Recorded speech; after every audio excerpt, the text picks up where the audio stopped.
नमस्कार दोस्तों, इंदो सेंसे चैनल पे आप सभी का हार्दिक स्वागत है। चलिए शुरू करते हैं आज के लेसन। दोस्तों, जापानीज़ लैंग्वेज देखिए बहुत ही इंटरेस्टिंग एक लैंग्वेज है। अगर इस लैंग्वेज को आप ध्यान से सिस्टमेटिक वे में पढ़ेंगे तो बहुत जल्दी जापानीज़ लैंग्वेज को आप सीख जाएंगे। अब देखिए, सबका इच्छा होता है कि एनीमे देखे तो वो सबटाइटल बंद करके ही देखे। अगर आप मन लगा के जापानीज़ पढ़ते हैं तो आप बिना सबटाइटल के आराम से एनीमे देख सकते हैं और उसमें जो कन्वर्सेशन हो रहा है उस कन्वर्सेशन को सुन के समझ सकते हैं और जापानीज़ में जो चीज़ें लिखा होता है वो आराम से आप पढ़ सकते हैं। मैं कई साल से जापानीज़ पढ़ा रहा हूँ। शुरू में तो दिक्कत हर चीज़ में आता है, तो इसमें लैंग्वेज सीखने में भी शुरू में थोड़ा सा दिक्कत आएगा, नया चीज़ है। लेकिन जैसे आप सीखते जाएंगे आपके नॉलेज बढ़ता जाएंगे और आप हैबिचुएटेड होते जाएंगे जापानीज़ कल्चर, जापानीज़ स्क्रिप्ट से, तो जापानीज़ ग्रामर, तो आपको बहुत अच्छा लगेगा। बहुत ही इंटरेस्टिंग लैंग्वेज है और बहुत कम लोग जापानीज़ जानते हैं, तो इसीलिए जापानीज़ जानने वाले लोगों का बहुत ज़्यादा डिमांड है। सिर्फ इंडिया में नहीं, पूरे वर्ल्ड में डिमांड है। अगर आप कोई प्रोफेशनल कोर्स ज्वाइन करना चाहते हैं तो indosensei.com वेबसाइट में जाके अलग अलग कोर्स के सारे इन्फॉर्मेशन वहाँ से आपको मिल जाएगा। आप हमारे ऑनलाइन कोर्सेज ज्वाइन कर सकते हैं। जापानीज़ में अलग अलग लेवल्स होते हैं। ये लेवल्स N5 से शुरू होता है और N1 तक जाता है। N5 जो लेवल है वो बहुत ही बेसिक लेवल है जहाँ से जापानीज़ स्टार्ट होता है, और N1 जो है वो सबसे हार्ड और टॉप लेवल होता है जो बहुत ही ज़्यादा हार्ड है। आप देखिए, जापानीज़ तो आपने सीख लिए, बट आपको अगर सर्टिफिकेशन चाहिए, अगर आप जापान जाते हैं या आप जापानीज़ लैंग्वेज से अपना करियर में ग्रोथ चाहते हैं तो आपको JLPT एग्ज़ाम देना पड़ेगा। JLPT एग्ज़ाम के अलग अलग लेवल्स होते हैं जो N5 से शुरू होकर N1 तक होता है। तो N5 के जो लेवल है वो तो आप पढ़ाई करके बड़ा आसानी से क्लियर कर सकते हैं, जिसके लिए आपको एक सिस्टमेटिक गाइडेंस या एक अच्छे जापानीज़ इंस्टीट्यूट और जापानीज़ टीचर की ज़रूरत होगा जो आपको थोड़ा बहुत गाइड करेंगे। बाकी पढ़ाई तो आपको ही करना पड़ेगा। कोई भी इंस्टीट्यूट नोट बुक्स आपको एग्ज़ाम क्लियर नहीं करवा सकता है, एग्ज़ाम क्लियर करने में हेल्प कर सकता है। तो चलिए, आज का जो इंट्रोडक्शन क्लास है वो बहुत ही इंटरेस्टिंग है। देखिए, जापानीज़ लैंग्वेज जो है इसमें अलग अलग स्क्रिप्ट होता है। अभी तक देखिए, हिंदी, इंग्लिश, जो भी लैंग्वेज में आपने पढ़ाई किए हैं आप जानते हैं उस लैंग्वेज में एक ही स्क्रिप्ट होता है। ये जापानीज़ में भी अलग अलग स्क्रिप्ट्स होता है। कोई भी लैंग्वेज सीखने के लिए आपको पहले उस लैंग्वेज के स्क्रिप्ट जो है, लेटर्स जो है वो अच्छा से आना चाहिए, तभी आप वर्ड्स पढ़ पाएंगे, वर्ड्स के मीनिंग समझ पाएंगे, फिर ग्रामर समझ पाएंगे, फिर सेंटेंस पढ़ पाएंगे, लिख पाएंगे। तो शुरुआत जो होता है ये जापानीज़ स्क्रिप्ट से होता है। देखिए, जापानीज़ स्क्रिप्ट में 4 तरह का स्क्रिप्ट होता है: hiragana, katakana, kanji and romaji. अब हिरागाना जो स्क्रिप्ट है ये कुछ कर्सिव वे में लिखा जाता है। इसमें आप देखिए राउंड, सर्कल, कर्व बहुत ज़्यादा यूज़ हुआ है। और काताकाना जो है ये थोड़ा सा स्ट्रेट लाइन टाइप का होता है। इसमें कर्व नेचर नहीं होता है जो लेटर्स का, ये कोई लाइंस होते हैं, एंगल्स होते हैं। और जो कांजी है ये तो एकदम पिक्टोरियल होता है, पिक्चर की तरह। जो चाइनीज़ में जो स्क्रिप्ट है, चाइनीज़ में जो कांजी है, जापानीज़ में वो kanji as it is adapt कर दिया गया है। यानी कि जापानीज़ का कोई अलग सा कांजी नहीं होता है। जो चाइनीज़ कांजी कैरेक्टर्स होता है वही जापानीज़ में यूज़ होता है।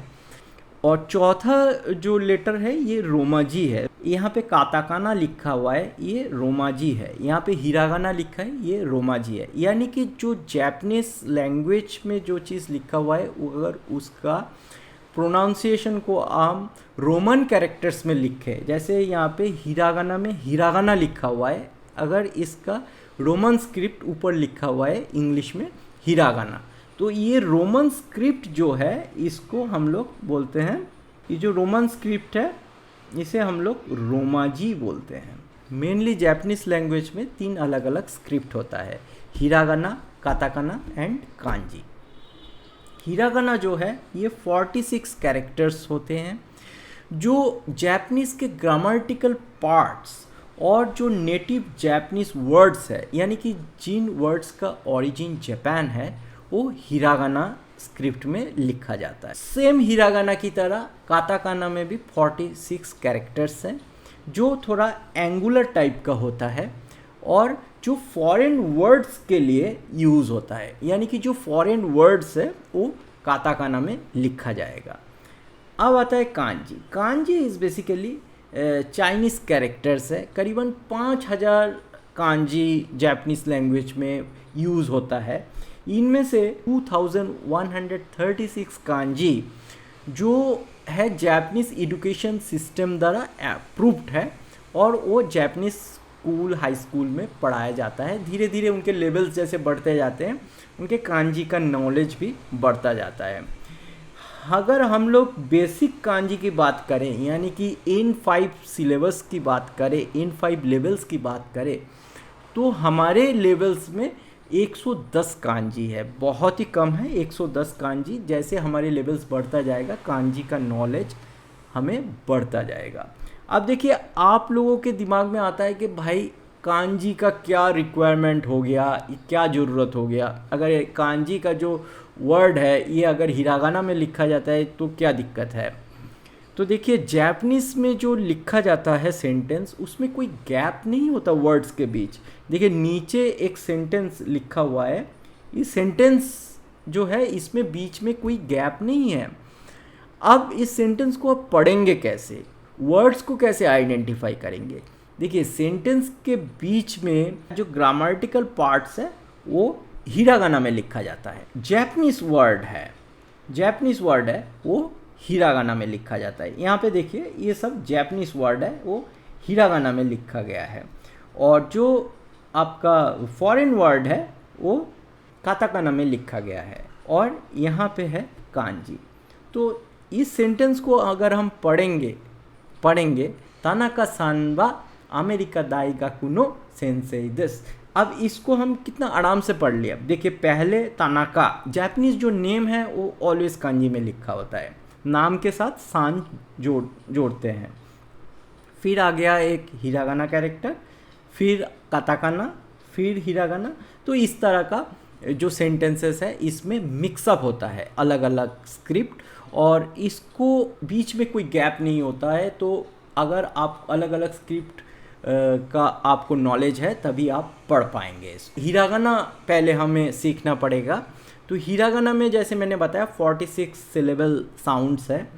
तो यहाँ पे आप देखिए हिरागाना जो चार्ट है इसमें पहला वर्ड जो है, पहला लेटर जो है वो है आ, उसके बाद है ई, ऊ, ए, ओ। आज हम लोग फर्स्ट जो लाइन है उसको पढ़ते हैं, आ, ई, ऊ, ए, ओ। फर्स्ट जो हिरागाना लेटर है वो है आ। इसको देखिए किस तरह लिखा जाएगा। फर्स्ट ओ इची नी सान, इची नी सान, इची नी सान। ध्यान से देखिए ये फर्स्ट लाइन है जो यहाँ से शुरू होके यहाँ ख़त्म हो रहा है। सेकंड लाइन जो है ये ऊपर से शुरू होगा और नीचे जाके ख़त्म होगा। जो थर्ड लाइन है वो यहाँ से शुरू होगा और यहाँ घूम के यहाँ ख़त्म होगा, यानी कि इची नी सान, इची नी सान, 1 2 3। इस तरह से आ को लिखा जाता है और ये आ साउंड है, आ।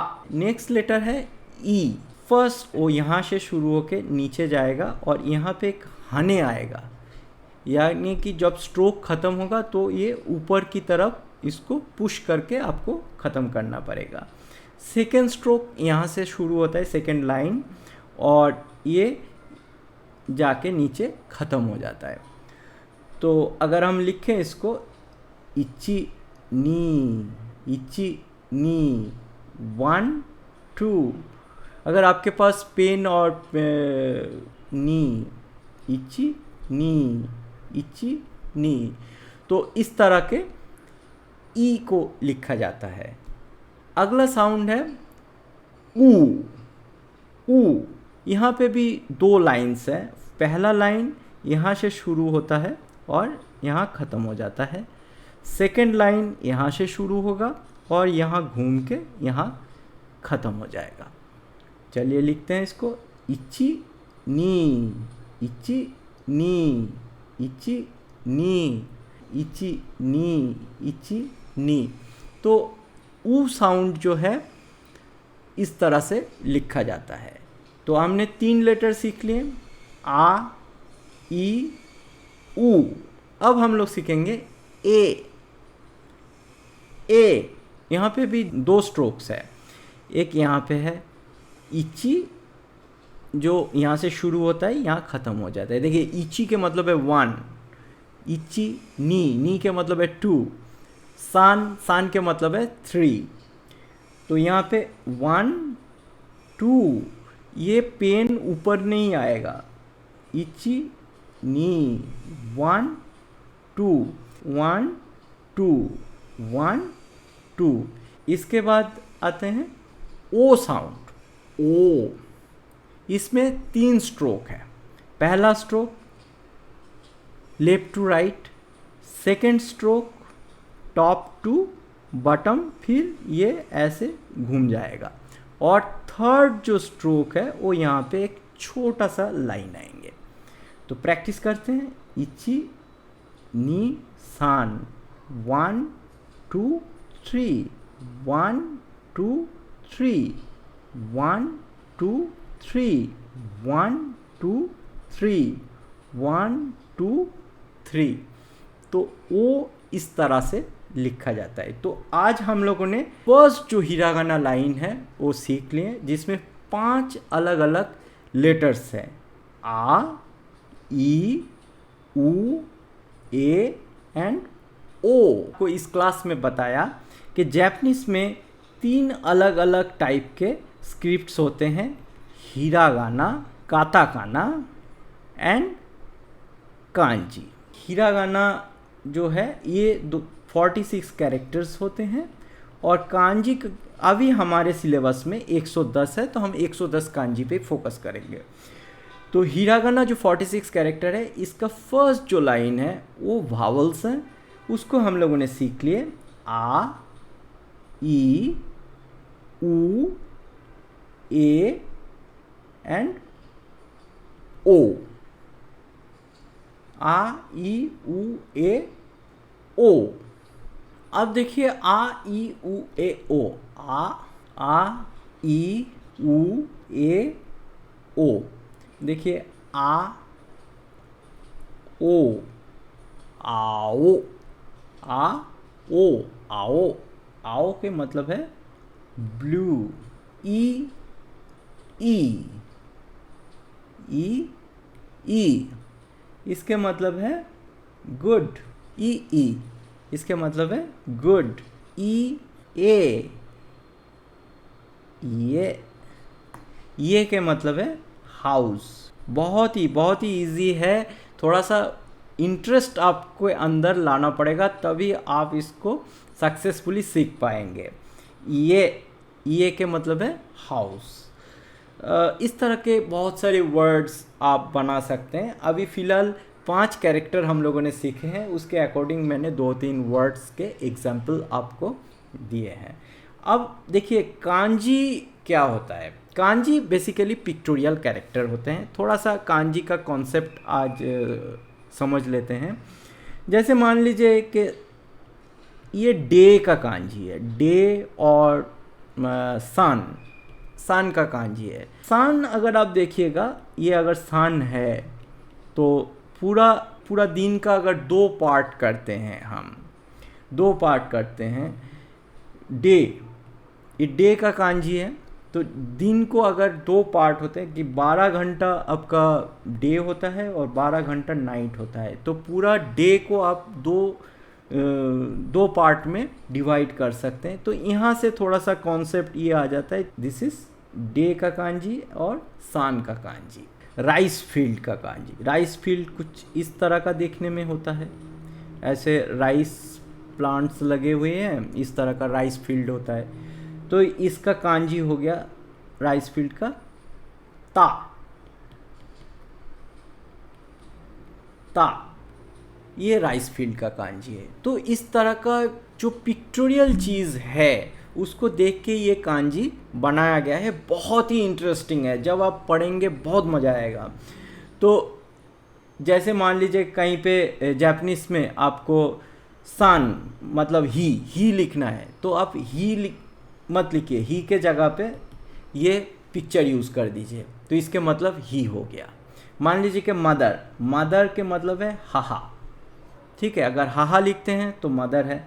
अब हाहा के जगह पे अगर आप हाहा के कांजी यूज़ करते हैं तो ये है हाहा के कांजी, यानी कि मदर के कांजी। तो अगर अगर सेंटेंस लिख रहे हैं तो हाहा के जगह पे आप ये कांजी यूज़ कर दिए, तो ये मदर के कांजी हो गया। तो ये बहुत ही इंटरेस्टिंग है, ये आगे आने वाले क्लास में हम लोग सीखेंगे।